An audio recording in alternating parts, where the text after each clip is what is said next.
बच्चों financial management में आज का हमारा टॉपिक है डिविडेंड पॉलिसी। हर फर्म की, हर कंपनी की डिविडेंड पॉलिसी अलग हो सकती है। डिविडेंड पॉलिसी का मतलब है कि ये लोग डिविडेंड देते हैं तो किस तरह से देते हैं, देना चाहते हैं कि देना नहीं चाहते हैं, डिविडेंड देने की इनकी क्या शर्तें होती हैं, ये कब डिविडेंड बांटते हैं और किस कंडीशन में डिविडेंड नहीं बांटते हैं। डिविडेंड पॉलिसी का मतलब, तो डिविडेंड पॉलिसी के अंदर आप देखेंगे कि कुछ मॉडल्स हैं, अलग अलग राइटर्स के कुछ मॉडल्स हैं कि उनकी थ्योरीज हैं। तो सबसे पहले जो हमारे सामने आ रहा है वो है वॉल्टर मॉडल। वॉल्टर मॉडल में हम पढ़ेंगे कि जो वॉल्टर है, मिस्टर वॉल्टर, उनके क्या व्यूज हैं कि डिविडेंड कब बांटना चाहिए और कब बांटना नहीं चाहिए। तो इसमें पढ़ते हैं अकॉर्डिंग टू वॉल्टर, वॉल्टर के according, Walter model, dividend policy is relevant for the value of the firm. यहां पर रिलेवेंट का मतलब है कि डिविडेंड पॉलिसी रिलेवेंट है वैल्यू ऑफ फर्म के लिए, यानी हम डिविडेंड देते हैं या नहीं देते हैं, इसका असर वैल्यू ऑफ फर्म पे पड़ता है। वैल्यू ऑफ फर्म यानी फर्म जब बिकती है तो फर्म वो कितने की बिकेगी, वो कहलाती है वैल्यू ऑफ फर्म। तो डिविडेंड पॉलिसी इज रिलेवेंट। तो जो पॉलिसी कहें कि डिविडेंड पॉलिसी रिलेवेंट है, इसका मतलब डिविडेंड देने या ना देने से फर्म की वैल्यू चेंज होती है। और अगर यहाँ ये लिखा हुआ होता कि डिविडेंड पॉलिसी इज इररिलेवेंट, इसका मतलब ये होता कि डिविडेंड बांटो कि न बांटो, वैल्यू ऑफ फर्म उतनी ही बनी रहती है। फिलहाल क्या लिखा हुआ है, फिलहाल लिखा हुआ है रिलेवेंट, इसका मतलब डिविडेंड पॉलिसी रिलेवेंट है वैल्यू ऑफ फर्म के लिए। अच्छा जी, अकॉर्डिंग टू वॉल्टर, वॉल्टर के according the investment policy of the firm and its dividend policy are inter related. इंटर रिलेटेड का मतलब है कि आपस में रिलेटेड है। वॉल्टर के अकॉर्डिंग किसी फर्म की इन्वेस्टमेंट पॉलिसी और उस फर्म की जो डिविडेंड पॉलिसी है वो आपस में रिलेटेड है, इंटरलिंक्ड है, आपस में लिंक्ड है। किस तरह से जुड़ी हुई है, किस तरह से लिंक्ड है, वो हम पढ़ते हैं। The main proposition of the Walter approach is the relationship between the following two factors. जो वॉल्टर अप्रोच का, वॉल्टर मॉडल है, वो दो बातों पे डिपेंड करता है। किन किन बातों पे? एक तो रिटर्न ऑन इन्वेस्टमेंट पर, जिसको हम आर से डिनोट करते हैं। दूसरा कॉस्ट ऑफ इक्विटी पर, जिसको हम के से डिनोट करते हैं। बच्चों रिटर्न ऑन इन्वेस्टमेंट ROI, ये क्या होता है? ROI, रिटर्न ऑन इन्वेस्टमेंट, वो रेट होता है यानी हमारी फर्म कितना कमा रही है। हमने अपनी फर्म में जितना इन्वेस्टमेंट कर रखा है, कैपिटल एम्प्लॉयड, उस कैपिटल एम्प्लॉयड पर हमें कितना रिटर्न आ रहा है। तो रिटर्न ऑन इन्वेस्टमेंट का मतलब होता है कि कोई कंपनी अपने पैसे से कितना रिटर्न ले पा रही है। और on the other hand cost of equity, केई, केई से हमारा क्या तात्पर्य होता है? केई का मतलब होता है कि इक्विटी वालों से जो हमने पैसा ले रखा है उनको हम कितना देते हैं। तो आर तो वो रिप्रेजेंट करता है रिटर्न ऑन इन्वेस्टमेंट के पूरी फर्म में जो पैसा लगा हुआ है, वो इक्विटी का पैसा हो सकता है, वो प्रेफरेंस का पैसा हो सकता है, वो डेट का पैसा हो सकता है। तो जो कैपिटल एम्प्लॉयड होता है, तो कैपिटल एम्प्लॉयड के अंदर तो सब कुछ ही होता है। तो कैपिटल एम्प्लॉयड के अंदर जितना पैसा लगा होता है वो उसको हमें कितना कमा कर दे रहा है, वो उसको डिनोट करते हैं हम किससे? आर से। और केई से किस चीज को डिनोट करा जाता है? केई रिप्रेजेंट करता है कि इक्विटी वाले से जो हमने पैसे ले रखा है उनको उनके इन्वेस्टमेंट के बदले में हम क्या रिटर्न दे रहे हैं, यानी कॉस्ट ऑफ इक्विटी। कह रहा है डिविडेंड पॉलिसी इन दो फैक्टर्स पर डिपेंड करती है। इन दो फैक्टर पे जी कैसे डिपेंड करेगी, सर स्क्रीन शो नहीं हो रही। स्क्रीन शो नहीं हो रही? क्या शो हो रहा है? वाल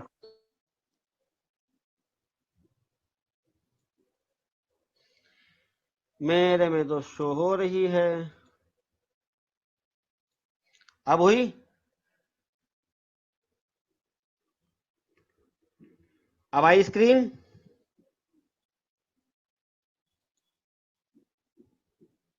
हाँ बेटा, अरे अब स्क्रीन शो हुई नहीं बेटा, जवाब तो दे दो। हो गई सर, हो गई। तो शुरू से शो नहीं हो रही थी या अभी शो होनी बंद हुई थी? अभी शो होने बंद हुई थी सर। ठीक है, अब आ गई ना? हाँ सर। ठीक है, तो बच्चों जो वॉल्टर ये लिखा हुआ है, दोबारा से थोड़ा सा मैं इसको फाइंड आउट कर रहा हूं कि the main proposition of the Walter's approach is the relationship between the following two factors. कह रहा वॉल्टर अप्रोच की जो मेन प्रोपोजिशन है, जो मेन बात है, वो दो बातों पे डिपेंड करती है। एक तो आर पे डिपेंड करती है और एक के पे डिपेंड करती है। आर का मतलब है return on investment, ROI। ROI का मतलब है कि हमारी फर्म में जितना पैसा लगा हुआ है कैपिटल एम्प्लॉयड का, चाहे वो इक्विटी से हो, चाहे वो डेट से हो, या चाहे वो प्रेफरेंस से हो, उस पर हम कितना कमा रहे हैं, वो है ROI। यानी हमारी फर्म में जो पैसा लगा हुआ है उस पर हम कितना रिटर्न प्राप्त कर रहे हैं। और कॉस्ट ऑफ इक्विटी जो केई है वो हमें क्या रिप्रेजेंट करता है? केई बताता है कॉस्ट ऑफ इक्विटी, यानी इक्विटी वालों को जो पैसा लगा हुआ है, इक्विटी वालों को हम क्या दे रहे हैं। एक्चुअली में बच्चों डिविडेंड जो देना पड़ता है वो हमें इक्विटी वालों को देना पड़ता है। प्रेफरेंस वालों को तो हम प्री डिफाइंड रेट से डिविडेंड देते हैं, जो उनका तयशुदा रेट होता है। अगर 9% प्रेफरेंस शेयर है तो उनको हम 9% के हिसाब से डिविडेंड पे करते हैं। इक्विटी वालों को डिविडेंड हम खुद तय करते हैं।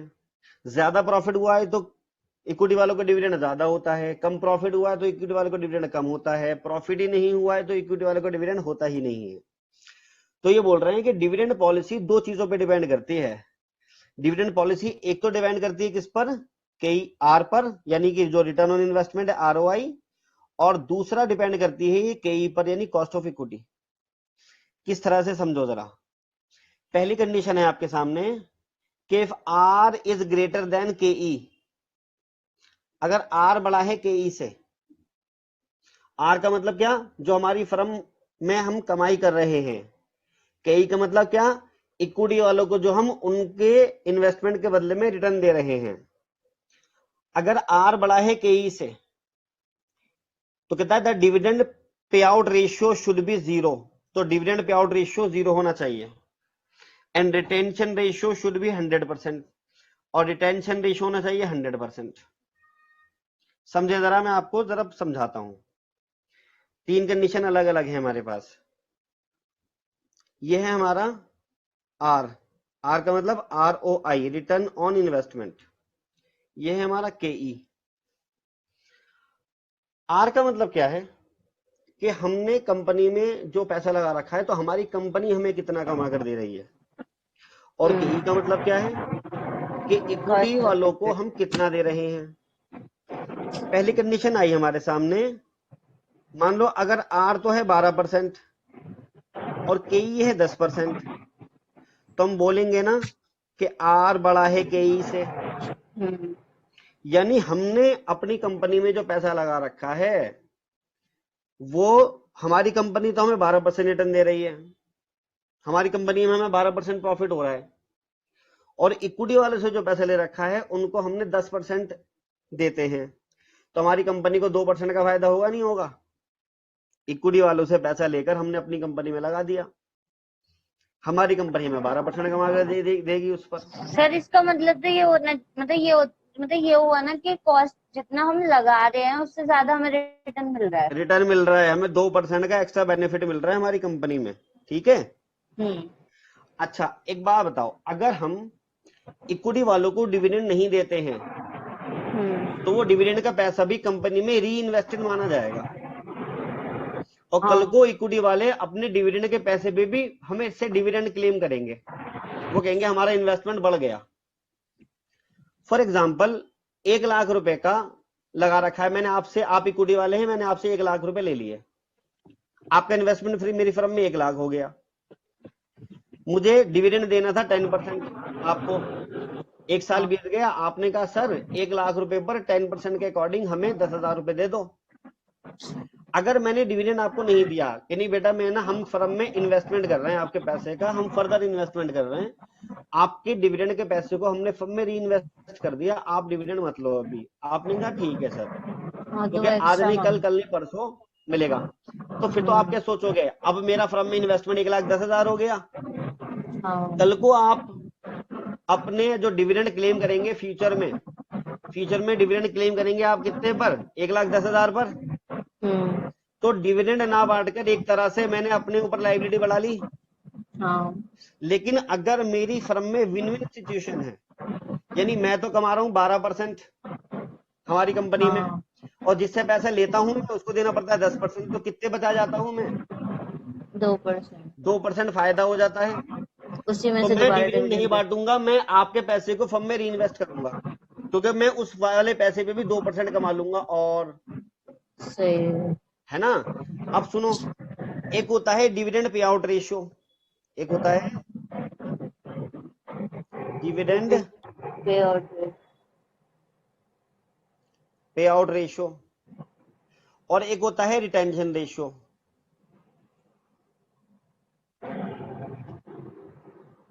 डिविडेंड पे आउट रेशियो का मतलब है कि हम डिविडेंड कितना पे कर रहे हैं, और रिटेंशन रेशियो का रिटेंशन मतलब है हम कितना कितना रिटेन रख कर रहे रहे हैं, कितना रिजर्व बना रहे हैं।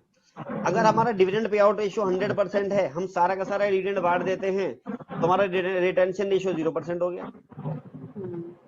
अगर हमारा रिटेंशन रेशियो 100% है कि हम सारा का सारा रख लेते हैं, तो इसका मतलब कुछ बांटते नहीं है, तो हमारा डिविडेंड पे आउट रेशियो 100% हो गया।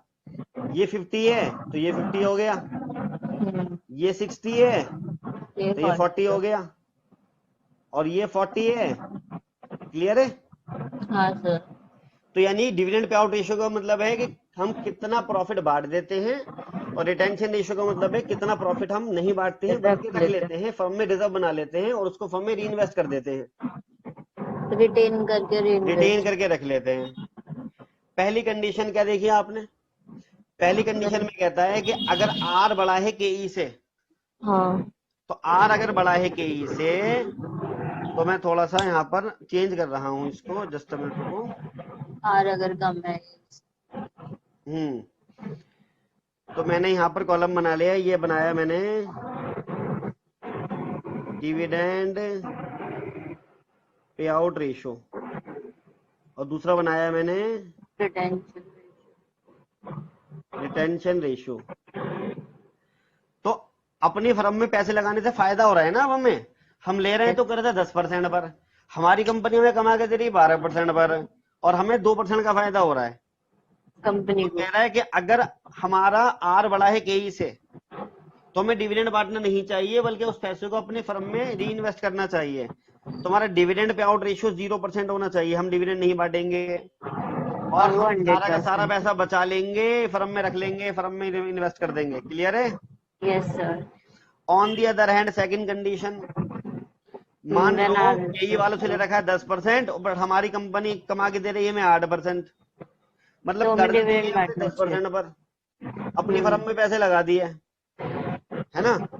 हाँ। तो इसका मतलब क्या है, आर लेस देन केई हो गया ये। यस। अगर आर लेस देन केई है, आर कम है तो केई हमें से, डिविडेंड बांट देना चाहिए। तो हाँ, तो हम फर्दर कर्जा क्यों लेंगे, हम हमारा दिमाग खराब हो गया है, मतलब हम कर्जा तो ले 10% पर हैं, अपनी कंपनी में लगा दें, कंपनी कमा के दे रही है 8%, तो 2% का तो लॉस का होगा नहीं लॉस होगा? लॉस तो होगा। क्या हम डिविडेंड बांटे नहीं बांटे, हाँ हमें डिविडेंड बांट देना बांटेंगे। चाहिए। क्यों, क्योंकि डिविडेंड नहीं बांटा तो उस पैसे पे भी आपको 10% देना पड़ेगा। हाँ, इन दिस 2% का फिर केस लॉस होगा। आपका डिविडेंड पे आउट रेशियो होना चाहिए 100%, और रिटेंशन और रेशियो होना चाहिए 0%। 0%। क्लियर है बेटा। Yes sir. थर्ड कंडीशन, दोनों इक्वल अगर है। हमारा दोनों बराबर है, तो हमारा जो डिसीजन है वो इंडिफरेंट है, यहाँ पर हम बांट भी हाँ, सकते हैं, नहीं भी बांट सकते हैं, नहीं फर्क बोल नहीं पड़ रहा सकते। हम पे। यानी हमने उधारी भी ले रखी है कई वालों से 10% पर, कंपनी भी 10% कमा के दे रही है, तो वे डिविडेंड बांट दो कि नहीं बांट दो, मर्जी है जी, कोई फर्क नहीं पड़ेगा। कोई फर्क नहीं पड़ता, सानू की हमें कोई फर्क नहीं पड़ता। नो ठीक है, चेंज। वापस आ जाओ जरा, तो ऊपर से पढ़ते हैं जरा, इसको जरा समझें। The main proposition of the Walter approach is the relationship between the following two factors: return on investment यानी R, ROI, and cost of equity यानी KE। कह रहा है if R is greater than KE, अगर R KE से बड़ा है, इसमें क्या लिखना है आपको, अगर R KE से बड़ा है तो dividend pay out ratio should be 0, तो डिविडेंड नहीं बांटना चाहिए हमें भैया। And retention ratio should be 100%। सारा का सारा पैसा हमें रख लेना चाहिए, क्योंकि हमें इस पैसे पे भी तो 2% कमाएंगे, नहीं कमाएंगे। Yes sir, it means the firm should retain the earnings. Firm को अर्निंग्स बांटनी नहीं चाहिए डिविडेंड के रूप में, बल्कि अर्निंग्स को रिटेन कर लेना चाहिए, rather than distributing it to the share holder. Share holder को बांटने के बजाय वो पैसा इनको रख लेना चाहिए। Because of the reason that, क्यों, the money is earning more profit in the hands of the firm than it was paid to the share holder. Company ज्यादा कमा रही है किसके मुकाबले में? शेयर होल्डर के मुकाबले में। क्लियर है? Yes sir. अच्छा, पहला कंडीशन हो गया। दूसरा कंडीशन सेकंड पर आ जाओ भैया। सर ये ऐसे आएगा तो एज इट इज उतार सकते हैं हम? ऐसे जी कॉपी पेस्ट कर देना बिल्कुल आपको, ठीक है। वॉल्टर मॉडल आएगा। तो इसकी सर क्वेश्चन आएंगे ना? क्वेश्चंस जरूरी नहीं है, ये तो जरूरी है कि आएगा, इसके साथ क्वेश्चन चिपक के आ सकता है, लेकिन क्वेश्चन जरूरी नहीं है। ये थ्योरम ज्यादा जरूरी है ये वाली। देखिए जी, कंडीशन सेकंड में कहता है if R is less than K E, अगर आर छोटा है के ई से, यानी अगर आप अपनी सहूलत के लिए मानो कि ये तो है 8% और ये है 10%, इसका मतलब हमने के वालों से जो पैसा ले रखा है, इक्विटी वालों से, उनको 10%, और वो पैसा जब फर्म में लगाया तो वो कितने कमा के दे रही है हमें? 8%। तो हम तो लेके फंस गए ना पैसा। तो हम क्या करेंगे, अब जो उनका डिविडेंड होगा तो बांट देंगे भाई, वरना वो उस डिविडेंड पे भी 10% मांगेंगे कल को हमसे, 2% का उस पर भी लॉस हो जाएगा मैं, वरना। The dividend pay out ratio should be 100%। इस केस में हमें सारा का सारा डिविडेंड बांट देना चाहिए। डिविडेंड पे आउट रेशियो 100% होना चाहिए। And the firm should not retain any profit. Firm को कुछ भी प्रॉफिट रिटेन नहीं करना चाहिए in form of dividend, because of the reason that the shareholder can earn higher return by investing it elsewhere। Share holder इसको और कहीं लगाकर ज्यादा पैसा कमा सकते हैं, क्योंकि हमारी कंपनी तो कमा के दे नहीं रही ना। हाँ सर। आ जाओ जी, कंडीशन थर्ड पर आ जाओ। कंडीशन थर्ड है आपकी के if R is equal to K E the dividend is irrelevant. तो फिर डिविडेंड इररिलेवेंट है भैया, कोई फर्क नहीं पड़ता। And the dividend policy is not expected to affect the market value of the firm, of the share. For such firms, there is no optimum dividend policy or DP ratio, dividend payout ratio. इस firm के लिए कोई भी optimum dividend policy नहीं है, ना कोई dividend payout ratio है। कितना बांटे नहीं कितना बांटे खुद ही डिसाइड कर लो भाई, आर और के पे से डिसीजन नहीं लिया जा सकता यहाँ पर, ठीक है। Yes sir. आ जाओ जी, एजम्पशंस पर आ जाओ। इस मॉडल की क्या क्या एजम्पशंस हैं? एजम्पशंस ऑफ वॉल्टर मॉडल कह रहा return on investment R and cost of equity K E are constant. ये कैसे कांस्टेंट? कांस्टेंट का मतलब फिक्स्ड है, ये चेंज नहीं होते हैं, ठीक है। All financing is done through retain earnings. Firm के में जो भी कुछ हम इन्वेस्टमेंट करते हैं वो रिटेन अर्निंग्स से करते हैं। रिटेन अर्निंग्स का मतलब क्या होता है बच्चों? रिजर्व्स। यानी वो जो डिविडेंड ना बांट कर हम रिजर्व बनाते हैं ना, उस रिजर्व को इन्वेस्ट करते हैं हम सिर्फ, तभी तो काम करेगा ये मॉडल। थर्ड में कहता है all earnings are either distributed as dividend, या तो सारी की सारी अर्निंग बांट देते हैं और रिटेन कर लेते हैं इंटरनली, ठीक है। ये इस राइटर की assumption है। Earning per share EPS and the dividend are constant. EPS भी कांस्टेंट है, डिविडेंड भी कांस्टेंट है। और firm has infinite life. Firm की इनफाइनाइट लाइफ है, वो तो हम मानते हैं, गोइंग कंसर्न मानते हैं, ठीक है बेटा। The Walter has given a mathematical formula. Walter ने एक फॉर्मूला दे दिया है मैथमेटिकल, कि अगर प्रैक्टिकल क्वेश्चन आए तो इस तरह से आप market price of the share निकाल सकते हैं। तो the Walter has given the mathematical formula, P बराबर है D प्लस R बटे के ई ब्रैकेट में E माइनस D अपॉन में के ई, वेयर P क्या है? Prevailing market price of the share. ये हमें कैलकुलेट करना होता है। डी क्या है? Dividend per share. ई क्या है? Earning per share. अर्निंग में से डिविडेंड घटा दोगे तो रिजर्व आ जाता है। हाँ। आर क्या है? रिटर्न ऑन इन्वेस्टमेंट है। और के ई क्या है? कॉस्ट ऑफ इक्विटी है बेटा। ठीक है, यस सर। ये आपका कौन सा मॉडल हो गया बेटा? वॉल्टर। ये आपका वॉल्टर मॉडल हो गया। गॉर्डन ठीक है, यस सर। एक मिनट रुको।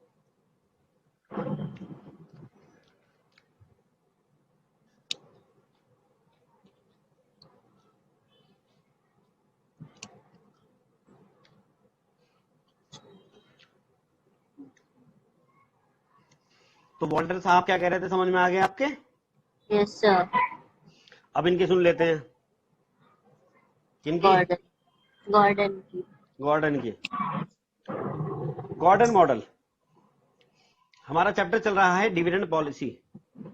डिविडेंड को कैसे बांटा जाए। हाँ, यानी फर्म की डिविडेंड पॉलिसी क्या होनी चाहिए? क्या फर्म की डिविडेंड पॉलिसी से फर्म की वैल्यू पर फर्क पड़ता है? क्या डिविडेंड बांटने ना बांटने से फर्म की वैल्यू चेंज हो जाती है? तो डिविडेंड पॉलिसी में हम पढ़ रहे हैं इस time Gordon model. Gordon model में कहता है अकॉर्डिंग टू गॉर्डन मॉडल के according dividend policy is relevant for the valuation of the firm. ये भी क्या कह रहा है? रिलेवेंट है। रिलेवेंट का मतलब है कि डिविडेंड पॉलिसी चेंज होने से फर्म की वैल्यूएशन चेंज होती है। Yes sir. हम डिविडेंड बांटे या ना बांटे, इस डिसीजन से फर्म की वैल्यूएशन चेंज होती है, क्योंकि रिलेवेंट लिखा हुआ है। और अगर रिलेवेंट लिखा होता है ना किसी पॉलिसी में, का मतलब ये होता है कि फर्म की डिविडेंड पॉलिसी चेंज होने से वैल्यू ऑफ फर्म पे फर्क नहीं पड़ता। ठीक है, अच्छा जी। कह रहा है Gordon's model is based on the following assumption. Gordon model जो है किस किस एजम्पशन पर आधारित है? पहली एजम्पशन, रिटर्न ऑन इन्वेस्टमेंट यानी R and the cost of capital यानी के ई आर कांस्टेंट। ये दोनों कांस्टेंट होते हैं। पिछली वाली जो वॉल्टर थी उसके अंदर भी सेम ये एजम्पशन थी। All financing is done through retain earnings, same है बिल्कुल। EPS and dividend are constant, ये भी वॉल्टर मॉडल की जैसे ही सेम है। The firm has infinite life, ये भी सेम है। The firm is an all equity firm, ये नहीं है। ये फर्म जो है ऑल इक्विटी फर्म है, ना प्रेफरेंस है यहाँ पर ना डेट है यहाँ पर, सिर्फ इक्विटी से पैसे लगे हुए हैं। देर इज नो पर्सनल और कॉर्पोरेट इनकम टैक्स, ना तो कोई पर्सनल इनकम टैक्स होता है यहाँ पर, ना कोई कॉर्पोरेट इनकम टैक्स होता। सरकार है ही नहीं यहाँ पर, इनकम टैक्स लेती नहीं है। Retention ratio and growth rate are constant, यानी जो रिटेंशन रेशियो तय कर देते हैं उतना ही रखते हैं ये, और ग्रोथ रेट भी इनका कांस्टेंट है, चेंज नहीं होता है। कॉस्ट ऑफ कैपिटल यानी ke greater than the growth rate g, यानी केई जो है जी से बड़ा होता है हमेशा। ग्रोथ रेट 10% है तो केई उससे ऊपर ही होता है हमारा। ठीक है, आगे आ जाओ। इसको पढ़ लो आराम से, मैं भी बताता हूँ, पढ़ लो पहले बेचारा।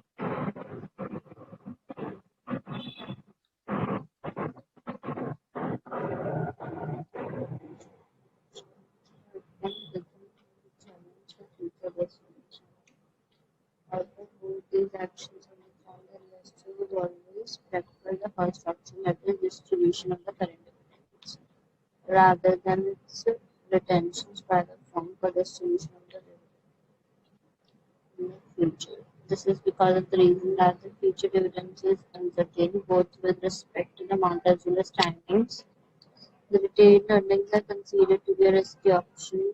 Therefore, if the earnings are retained in the market. हाँ बेटा आ जाओ। कहता है there are two possible action for the firm. Firm के लिए टू पॉसिबल एक्शन है। पहला है it can distribute the current dividend, कि या तो करंट डिविडेंड बांट दे, और it can withhold its earning for future distribution. अगर आज डिविडेंड नहीं बांटा कल बढ़ेगा, फर्म प्रॉफिट रिटेन कर लेगी, फर्म के रिजर्व बढ़ जाएंगे तो कल ज्यादा बढ़ेगा। तो कह रहे हैं या तो ये अभी करंट डिविडेंड बांट दो, एक ऑप्शन तो फर्म के पास ये है। दूसरा ऑप्शन है it can with hold it's earning for future distribution, earning को होल्ड कर लो भविष्य में बांटने के लिए, अभी मत बांटो बाद में बांटना। ठीक है, आ जाओ जी, अब इनको हम चर्चा करते हैं। कह रहा out of both these actions, इन दोनों एक्शंस में से of the firm investor first option. The investor would always prefer the first option. मैं आपसे कहूं या तो 1 लाख रुपए का डिविडेंड अभी ले लो या बाद में ले लेना, बताओ क्या क्या कहते हो तुम? अभी दे दो। अभी दे दो। मैं आपसे कहूं या तो 1 लाख रुपए अभी ले लो या 10 साल बाद 10 लाख रुपए ले लेना, नहीं अभी दे दो। क्योंकि 10 साल किसने देखे हैं सर? 1 सही लाख बात। रुपए अभी दे दो, है ना?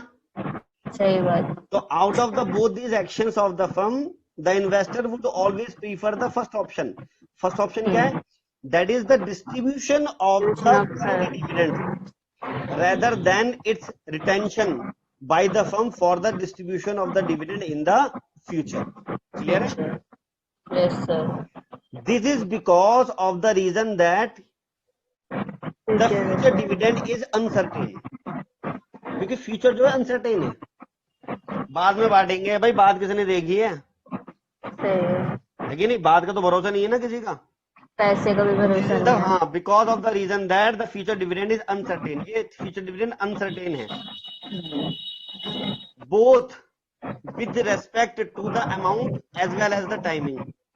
अनसर्टेन है अमाउंट को लेकर भी और टाइमिंग को लेकर भी, ना तो ये पता अमाउंट कितना मिलेगा भविष्य में, नहीं पता कब मिलेगा, टाइमिंग का भी। The retained earnings are considered to be risky options. जो रिटेन अर्निंग है ना, उनको रिस्की ऑप्शंस मानते हैं हम। Therefore if the earnings are retained, अगर अर्निंग्स रख ली जाती हैं, the market price would be adversely affected. तो मार्केट प्राइस इफेक्टेड होगा। जो कंपनी हाथों हाथ डिविडेंड बांटती हैं उनकी मार्केट में गुडविल ज्यादा होती है। जो कंपनी डिविडेंड नहीं बांटती, हम तो बाद में बांटेंगे, बाद में बांटेंगे, वो मार्केट वैल्यू उनकी डाउन होती चली जाती है। लोग कहते हैं कि पता नहीं बाद में बांटेंगे, कंपनी पैसे लेके भाग तो नहीं जाएगी। हाँ, आजकल वैसे इंडिया से लोग पैसे लेके भाग रहे हैं। सही है, ठीक है, हाँ। अच्छा जी, the above approach underline Gordon's model of the dividend relevance is also described as a bird in the hand approach.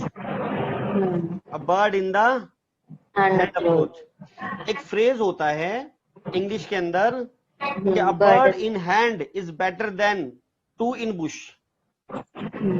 यानी कि जो शिकारी शिकार करता है, एक तो आ गई बर्ड हाथ में, वो बेटर है 2 बर्ड छुपी हुई है बुश के अंदर, झाड़ियों में। तो झाड़ियों में छुपी हुई है वो 2 बेटर है, या जो एक हाथ में वो बेटर है? जो एक हाथ में। हाँ, कहते हैं ना कि आदि को छोड़ पूरी को पावे, पूरी मिले ना आदि भी जावे। सही बात है, जो है वही ले लो अभी फिलहाल। हाँ, एक जो है बचपन की मुझे कहानी याद आ रही है, एक कुत्ता मुंह में आधी रोटी लेके जा रहा था पानी में। हाँ। पानी में उसने देखा अक्स अपना, पानी में उसने देखा एक कुत्ता और नजर आया अपने अक्स में, उसके मुंह में आधी रोटी थी। हाँ, तो उसको कि आधी तो मेरे पास है, आधी इससे छीन लूं। हाँ, हो जाएगी, पूरी हो जाएगी। वो भी गिर गई। आपने ये वाली? हाँ सर, सुनिए। और वो जो है वो उस पर झपट पड़ा, और वो झपट कर पता लगा कि उसके मुंह में आधी रोटी थी, वो भी गई। हाँ। तो bird in the hand approach क्या कह रहा है? That a bird in hand is better than 2 in the Bush. तो बर्ड यानी कि आज मिल रहा है, आधे मिल रहे हैं ना, पकड़ लो, कल को पूरे मिलेंगे, वो अनसर्टेन है। तो a bird in hand is better than 2 in bush. That is what is available at present is preferable. इस टाइम जो प्रेजेंट में अवेलेबल है वो प्रीफरेबल है to what may be available in the future. Future में जो available होगा वो अनसर्टेन है, जो प्रेजेंट में कम अवेलेबल है वो बेटर है। द फ्यूचर इज अनसर्टेन, क्योंकि फ्यूचर क्या है बेटा? अनसर्टेन है। Investors would naturally try to avoid the uncertainty. Investors है अनसर्टेनिटी को अवॉइड करने की कोशिश करेंगे। हाँ, अभी बांट देंगे डिविडेंड। अच्छा, in fact they would be agree to pay a higher price for the share on which current dividend is paid. जो कंपनी करंट डिविडेंड पे करती हैं, उन शेयर्स का प्राइस हायर देने के लिए भी वो राजी हो जाएंगे। एक कंपनी डिविडेंड बांटती है, दूसरे कहते नहीं हम बांटेंगे, हम ज्यादा बांटेंगे, बाद में बांटेंगे, तो शेयर होल्डर किसको लेने का इच्छुक होगा बता दें? जो भी दे करंट डिविडेंड बांटती है ना। अच्छा जी, the Gordon model can be symbolically expressed as, बेटा ये एक फॉर्मूला है मैथमेटिकल, P बराबर E फिर ब्रैकेट में 1 माइनस बी अपॉन में ke minus b into r, where P बराबर क्या है? Market price per share, E है अर्निंग पर शेयर, R है firm's rate of return, B है retention ratio, B into r वो growth rate को represent करता है, B को और R को मल्टीप्लाई कर देना तो ग्रोथ रेट आ जाता है। और बोले अब 1 माइनस बी क्या है? डीपी रेशियो, वो जो डीपी लगाते हो ना तुम उस पे इंस्टाग्राम पर, ये वाला रेशियो है बेटा। तो डिविडेंड पे आउट रेशियो है ये, और के है कॉस्ट ऑफ इक्विटी। ठीक है, यस सर। हाँ, ये था आपका कौन सा? Gordon model. तो हमारा आज का जो अप्रोच है वो है मोदी गिलानी और मिलर का, इसको हम MM अप्रोच भी कहते हैं, कंफ्यूज मत हो जाना। MM अप्रोच एक दूसरे चैप्टर के अंदर भी थी, कैपिटल स्ट्रक्चर वाले चैप्टर के अंदर, वहां पर वो कैपिटल स्ट्रक्चर की MM अप्रोच थी, और ये डिविडेंड पॉलिसी की MM अप्रोच है। ठीक है जी, पढ़ते हैं। कहता है the most prominent theory in respect of the irrelevance of the dividend and the value of the firm, जो थ्योरी है ना ये irrelevance की है, रिलेवेंस नहीं है, ये irrelevance है। irrelevance का मतलब वो चीजें रिलेटेड नहीं होती, उनको बोलते हैं irrelevance, यानी नॉट रिलेटेड। इसका मतलब है कि MM कह रहे हैं कि डिविडेंड पॉलिसी से हमारे कैपिटल स्ट्रक्चर, हमारे वैल्यू फर्म पे फर्क नहीं पड़ता। अगर हम ये बोलें कि डिविडेंड पॉलिसी रिलेटेड है, तो रिलेटेड का मतलब है कि डिविडेंड पॉलिसी चेंज होने से वैल्यू फर्म भी चेंज होती है। और हम बोले इररिलेटेड है, रिलेटेड नहीं है, नॉट रिलेटेड है, तो इसका मतलब कि डिविडेंड पॉलिसी के चेंज होने से कैपिटल स्ट्रक्चर पर कोई फर्क नहीं पड़ता। तो वो जो पहले वाले दो मॉडल थे, पहले वाले जो दो मेथड थे, वॉल्टर मॉडल और गॉर्डन मॉडल, उन दोनों में कहा गया था कि डिविडेंड पॉलिसी रिलेटेड है for the valuation of the firm. It means उन दोनों के अंदर वो दोनों आर्ग्यू कर रहे थे कि अगर डिविडेंड पॉलिसी चेंज होती है तो उसका वैल्यू फर्म पे भी फर्क पड़ेगा, वैल्यू फर्म भी चेंज होगी। बट हमारे जो मोदी गिलानी और मिलर हैं, MM जो हैं हमारे, MM कहते हैं नहीं, इररिलेवेंस ये तो रिलेटेड ही नहीं है, डिविडेंड पॉलिसी रिलेटेड नहीं है वैल्यू फर्म की, यानी कि ये कह रहे हैं कि डिविडेंड पॉलिसी चेंज होने से वैल्यू फर्म पर फर्क नहीं पड़ेगा। तो the most prominent theory in respect of the irrelevance of the dividend and the value of firm is provided by Modigliani and Miller. ये थ्योरी दी है इन्होंने। The crux of hypothesis is, इसका जो निचोड़ है, that the dividend policy of the firm does not affect the value of the firm. ये कह रहे हैं कि डिविडेंड पॉलिसी से वैल्यू फर्म पे इफेक्ट नहीं पड़ता। ठीक है, क्यों नहीं पड़ता, कैसे नहीं पड़ता, देखते हैं जी। कहता है the dividend policy is a residual decision. Dividend policy जो है एक रेसिजुअल डिसीजन है। रेसिजुअल का मतलब होता है बाकी बचा हुआ, यानी कि अगर पैसे होंगे तो बढ़ जाएगा, नहीं होंगे तो नहीं बढ़ेगा। एक मिनट तो फोन ही नहीं उठा रही यार।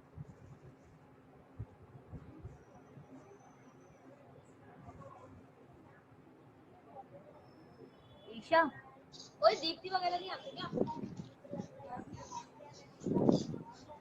Isha, the dividend policy is a residual decision which depends upon the availability of the investment.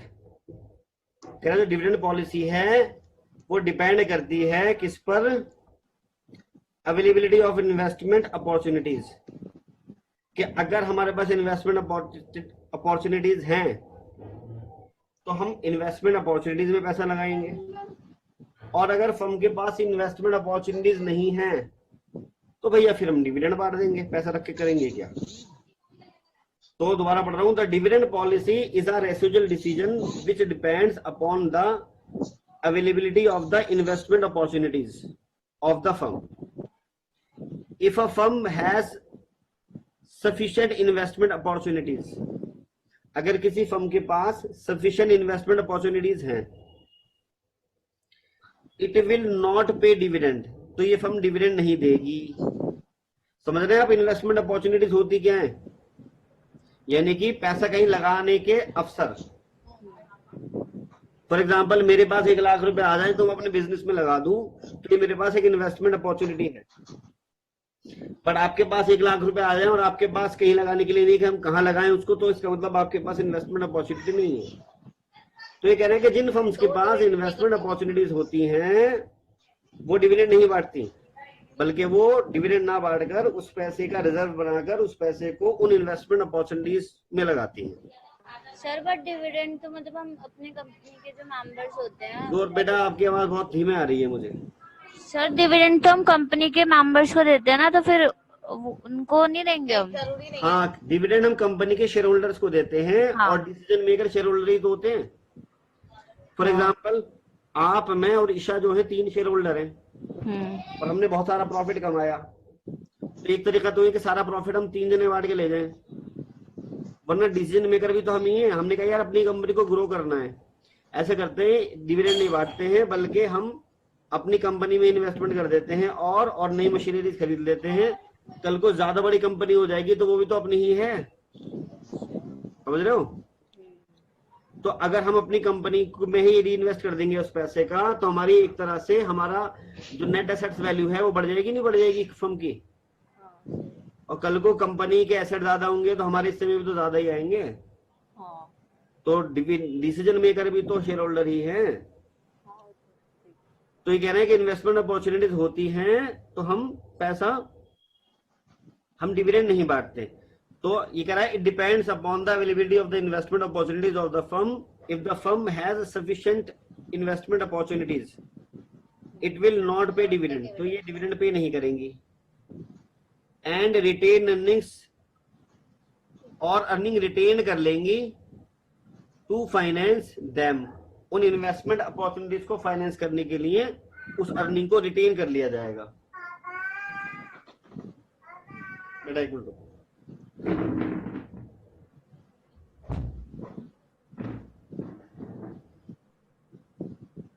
साक्षी और शिवांगी। हाँ बेटा,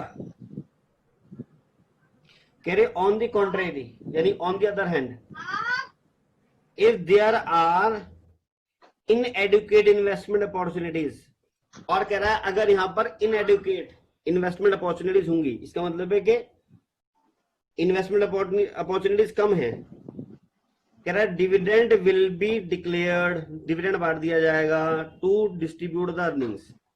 सही बात है ना, अगर इन्वेस्टमेंट अपॉर्चुनिटीज नहीं है तो उस पैसे को फर्म में रख के करेंगे क्या हम, भाई बांट दो पैसे, है कि नहीं। आगे assumptions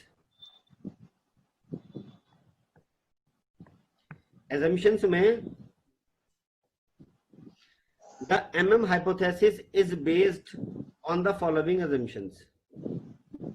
पहली assumption, the firm operates in perfect capital market। जिस तरह से इकोनॉमिक्स में परफेक्ट कंपटीशन होता है, इसी तरह से एक परफेक्ट कैपिटल मार्केट होती है।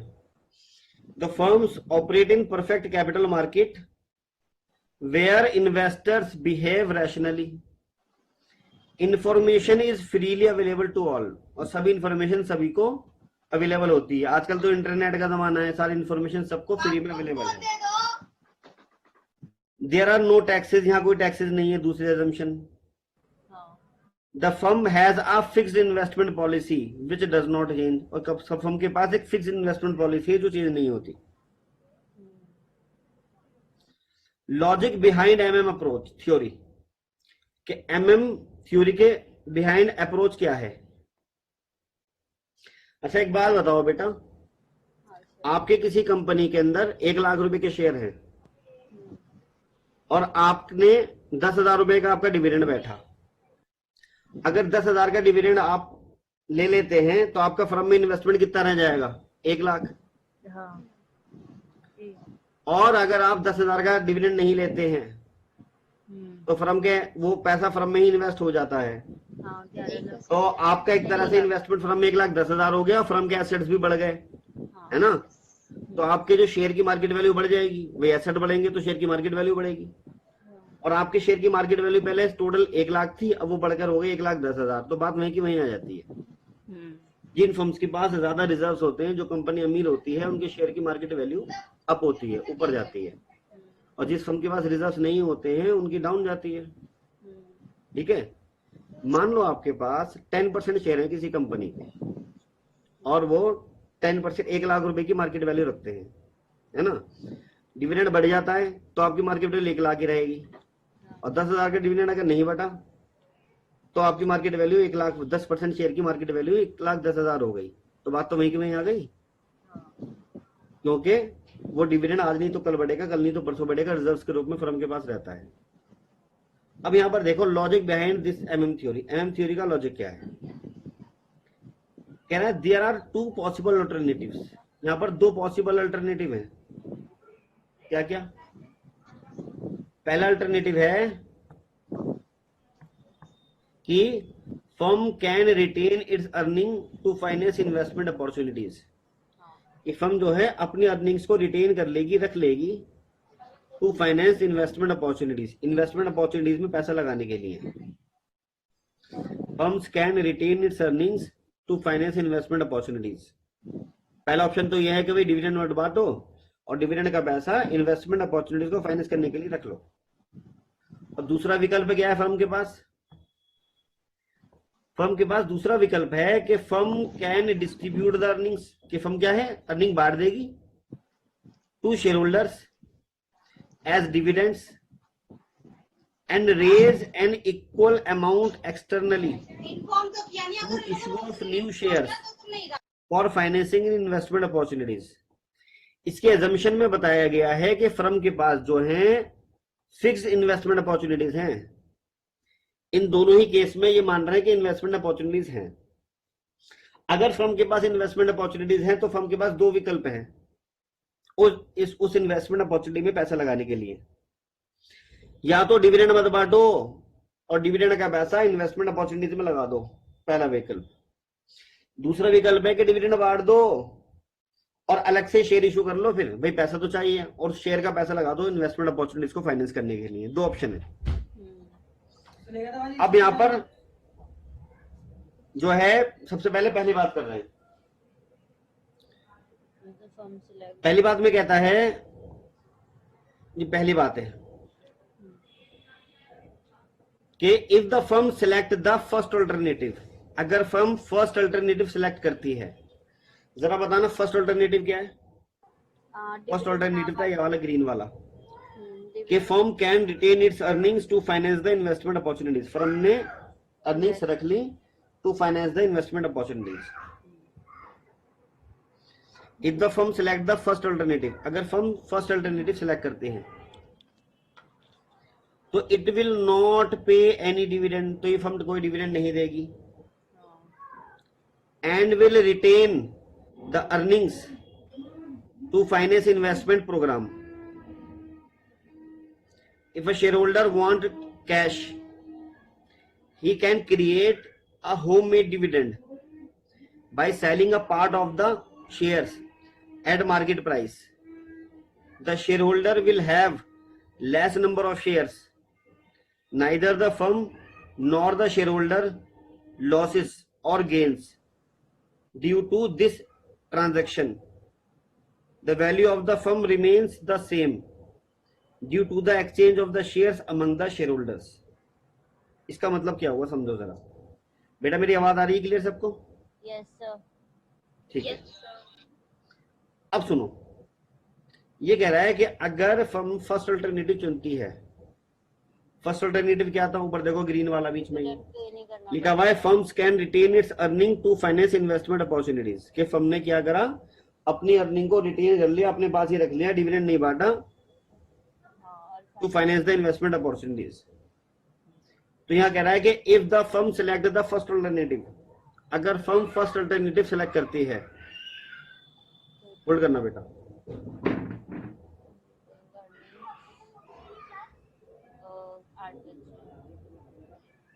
आठ बजे होगी।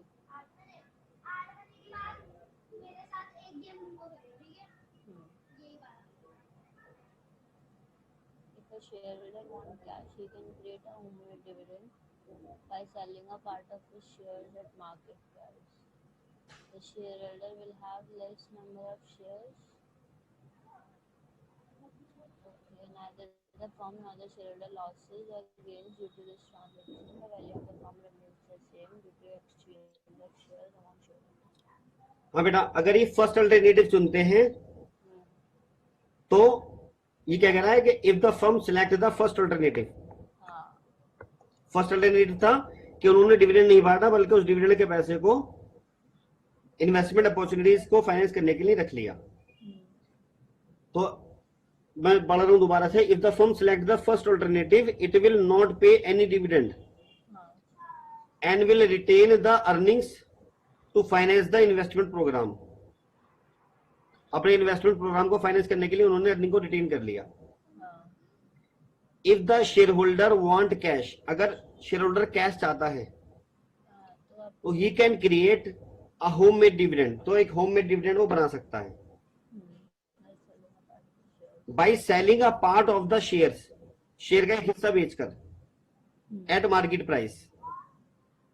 The share holder will have less number of shares, तो शेयर होल्डर के पास फिर लेस नंबर ऑफ शेयर्स बचेंगे। neither the firm nor the shareholder losses or gains due to this transaction, the value of the firm remains the same due to exchange of shares among the shareholders। ये बात थोड़ी सी गहरी है, समझना पड़ेगा। इसमें गहराई क्या है कि मान लो आपके जो है, आपके पास एक सर्टेन नंबर ऑफ शेयर्स हैं जिनकी मार्केट वैल्यू 1 लाख है। अगर फर्म आपको 10,000 रुपए का डिविडेंड बांट देती है तो आपको शेयर होल्डर को 10,000 रुपए मिल जाएंगे और उसकी शेयर की वैल्यू, मार्केट वैल्यू 1 लाख ही बनी रहेगी। लेकिन अगर कंपनी डिविडेंड नहीं बांटती है तो कंपनी के एसेट बढ़ जाएंगे। कंपनी के एसेट बढ़ने से जो आपकी मार्केट वैल्यू 1 लाख थी, अपने आप ही वो बढ़कर 1,10,000 हो जाएगी। लेकिन शेयर होल्डर को फिर भी अगर डिविडेंड चाहिए तो वो होम मेड डिविडेंड बना सकता है। उस 1,10,000 के शेयर की मार्केट वैल्यू में से 10,000 के शेयर बेचकर, उससे क्या होगा, उसके पास लेस नंबर ऑफ शेयर्स बचेंगे, बट क्योंकि पर शेयर की मार्केट वैल्यू बढ़ जाएगी क्योंकि कंपनी ने डिविडेंड नहीं बांटा, इस वजह से वो कम नंबर ऑफ शेयर की वैल्यू भी 1 लाख ही रहेगी। तो ये कह रहे हैं शेयर होल्डर पे कोई फर्क नहीं पड़ रहा, डिविडेंड बांटो कि ना बांटो। बट सर जैसे वो अपने शेयर्स बेच देगा तो फिर उसकी तो मतलब जो जैसे, जोर से बोलो बेटा, आपकी आवाज कभी आ रही कभी नहीं आ रही। सर मतलब अब अगर वो शेयर्स लेगा तो मतलब उसके पास अभी 10,000 शेयर्स है, अब वो 100 बेच देता है तो उसके पास फिर 9,900 रहेंगे। बट उसकी वैल्यू तो उतनी ही रहेगी क्योंकि डिविडेंड ना बांटने की वजह से ओवरऑल सारे शेयर की मार्केट वैल्यू बढ़ गई थी। तो शेयर्स बेचने से वैल्यू भी तो कम होती है सर उसकी।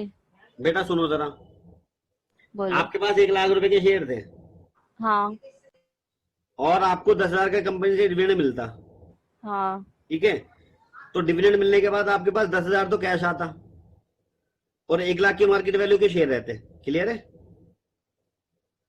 हाँ है ना? ठीक है। अब अगर कंपनी ने डिविडेंड नहीं बांटा तो आपके जो 1 लाख शेयर थे उसकी मार्केट वैल्यू बढ़ गई कितनी, 1,10,000 हो गई।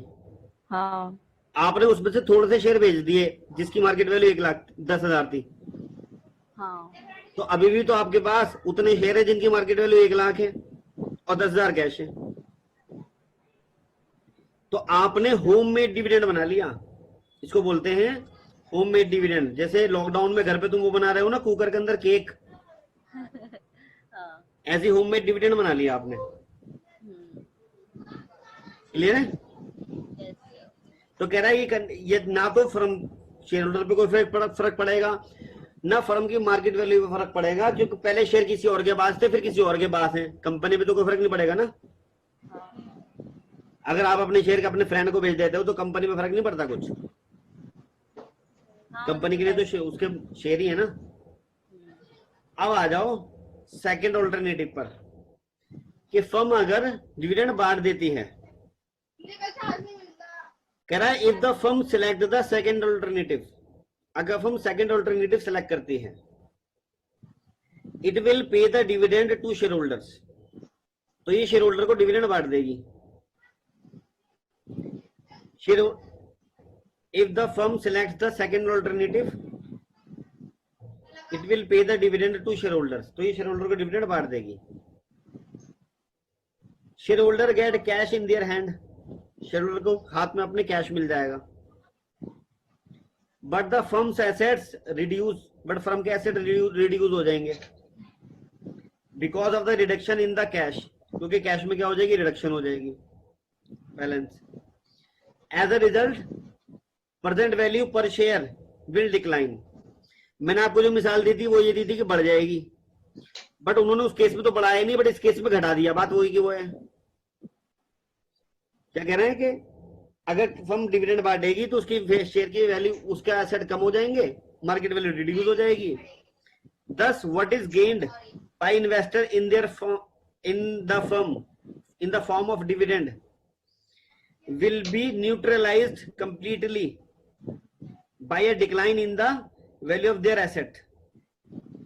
Hence, he will be indifferent between the retention of the earnings, which implies neither dividend decision with which implies that the dividend decision is irrelevant. तो ये कह रहे हैं कि डिविडेंड बांटने या ना बांटने तो कोई फर्क नहीं पड़ता। देखो मैंने अभी आपको एक मिसाल दी थी तो इसी तरह से पड़ जाएगी। उसी बात को हम ऐसे भी कह सकते हैं कि फर्म अगर डिविडेंड नहीं बांटेगी तो उसके एसेट उतने ही बने रहेंगे, डिविडेंड बांट देगी तो मार्केट वैल्यू डाउन हो जाएगी, बट शेयर होल्डर को कैश मिल गया। बात तो वहीं की वहीं आ गई। हाँ, बट इससे शेयर के प्राइस गिर गए सर। नहीं, इन्होंने दूसरी तरह से बताया। जैसे हम क्या कर सकते हैं, मैंने तो पहली चीज को बढ़ा दिया था एग्जांपल में, इन्होंने दूसरी चीज को घटा दिया, उन्होंने पहले को बढ़ाया नहीं। अच्छा, बताता हूँ जस्ट मिनट को। ओके,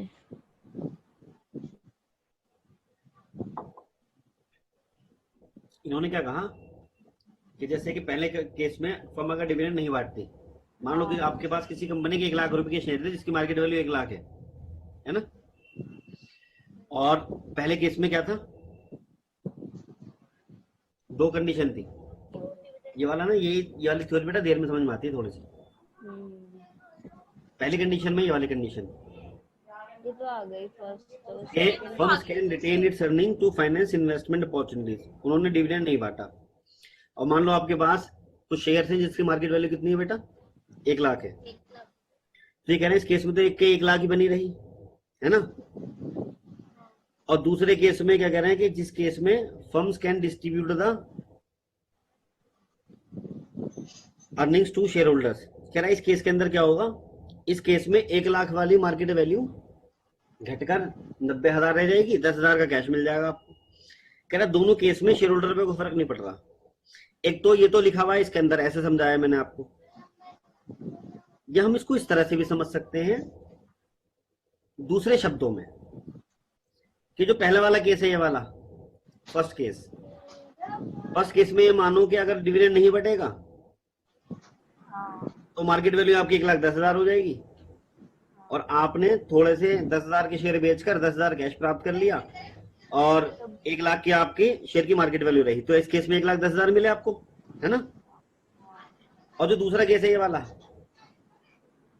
इस केस में आप इस तरह से समझ लो कि अगर डिविडेंड बांट दिया तो 10,000 कैश मिल जाएंगे, बट मार्केट वैल्यू नहीं बढ़ेगी। तो जो 1 लाख के शेयर थे 1 लाख के 1 लाख रह गए। तो दोनों केस बराबर हैं। बात तो कहने के दो तरीके हैं, मैंने आपको दोनों बता दिए।